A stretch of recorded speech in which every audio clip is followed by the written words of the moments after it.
Quand tu ouvres ton compte bancaire, tu te dis, je dois faire quelque chose. Sauf que tu ne le fais pas. Et ce n'est pas de ta faute. Je te donne un exemple. Là, il est 18h30, tu viens de finir de travailler. Donc tu sais que tu as des tâches ménagères à faire, voire même que tu dois t'occuper des enfants, mais tu te dis, bon, la journée était compliquée, je vais me prendre une petite pause. Et là, tu te dis, ok, c'est vrai qu'en fait, il y a ce petit sac que je voulais m'acheter, il y a cette petite veste, ces petites chaussures, bref, un truc que tu voulais t'acheter et qui te ferait plaisir. C'est pour faire un petit shot de dopamine, tu vois, pour te récompenser de ta journée un petit peu. Et là, tu ouvres ton appli bancaire, sauf que il y a deux situations qui se passent. Tu te dis, vraiment, je dois faire quelque chose. Pourquoi? Parce que là, tu as travaillé toute la journée, tu as un bon salaire à la fin du mois, sauf que tu sais pas où passe ton argent. Tu sais pas ce que tu fais avec. Tu payes tes charges, ok, mais à la fin du mois, t'as plus rien. Et tu épargnes pas. Ou alors parce que justement, tu arrives à épargner, sauf que ça dort sur tes comptes. Et là, tu te dis, mais je peux faire mieux que ça en fait. Pourquoi je laisse dormir sur mes comptes avec 1,7% sur un livret A? Je vais pas aller bien loin. En gros, tu sais pas par où commencer. Tu n'as pas la bonne méthode, ou voire même, t'as essayé des trucs, mais t'y arrives pas. Et tu penses que ça te prendra trop de temps, voire même, t'as peur de mal faire en fait, parce que tu sais pas comment faire. En réalité, ton esprit, il est fatigué. Il est bloqué par des croyances. Il est bloqué par ce que tu as pu apprendre pas auparavant.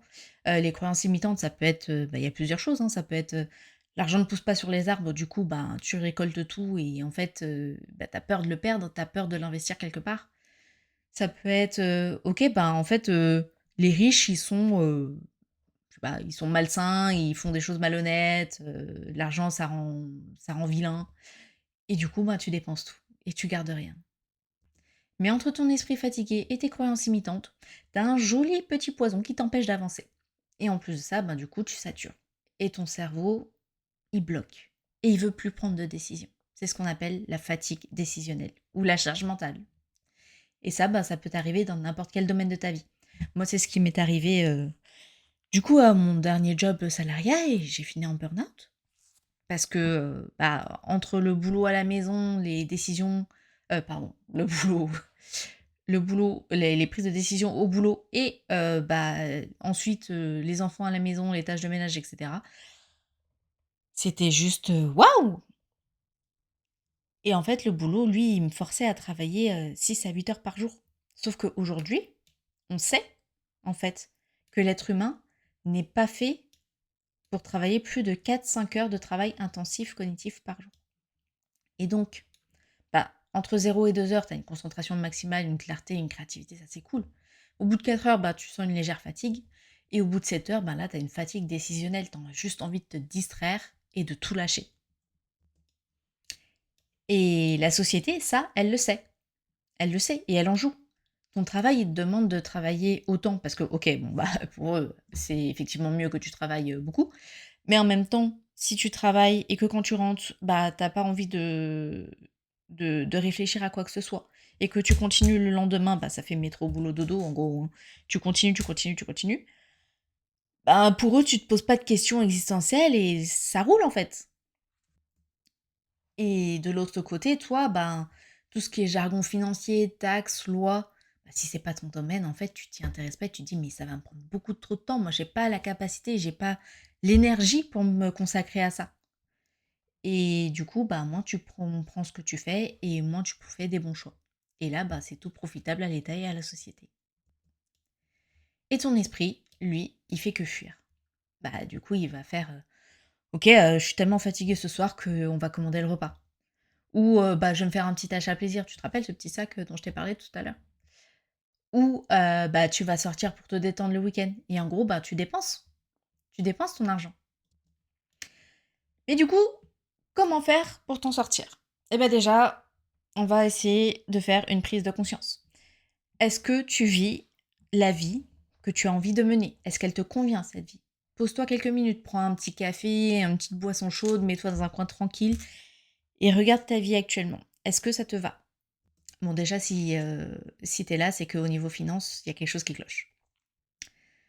Donc du coup, qu'est-ce que c'est tes objectifs? Et est-ce que tu agis en conséquence? Est-ce que tu agis pour atteindre tes objectifs?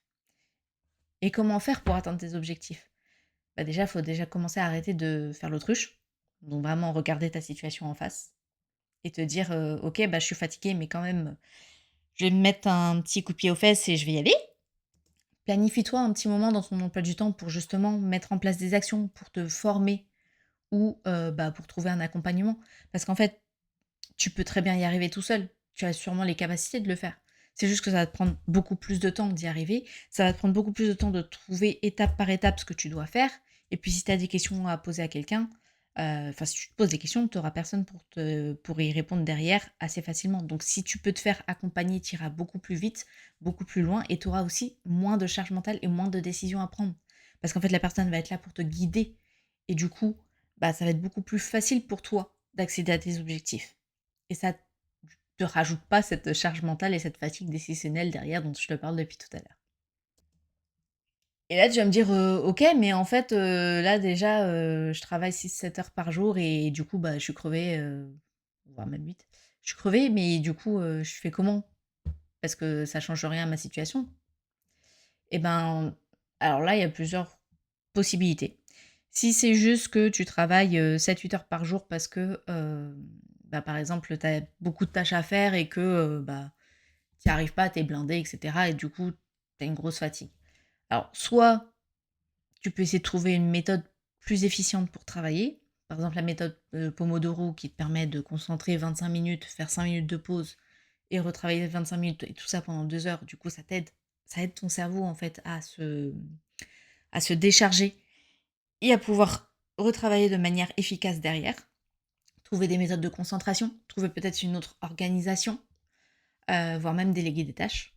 Ou alors c'est vraiment que tu es blindé de travail et là, ben, du coup, est-ce que il y aurait pas besoin de quelqu'un d'autre, du coup, pour t'épauler dans ces tâches? Bon, après, je suis pas une experte, hein, mais de ce côté-là, mais du coup, je pense qu'il y a plusieurs solutions possibles et on peut toujours en discuter, voir ce que ça peut être. Mais en conclusion, après une journée de travail, tu as ce qu'on appelle une fatigue décisionnelle, une charge mentale due au travail, mais due aussi à ton côté perso. Et là, du coup, bah, vu que tu gères 1000 choses déjà à la fois, que tu as un travail qui est prenant, que tu as sûrement une vie de famille derrière, tu n'arrives plus à décider pour toi. Et du coup, bah, tu passes pas à l'action. Tu sais que tu dois faire quelque chose pour tes comptes bancaires, mais tu le fais pas parce que tu es déjà épuisé. Et c'est pour ça qu'en fait, il faut que tu regardes où cela te mène. Il faut que tu te dises, ok, là, je fais une petite pause et je me dis, mais est-ce que ça sert mes intérêts? Donc, si tu arrives à faire quelque chose pour tes objectifs, tant mieux.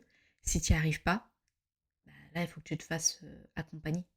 Si tu as déjà essayé des choses et que ça ne marche pas, fais-toi accompagner. Trouve une solution.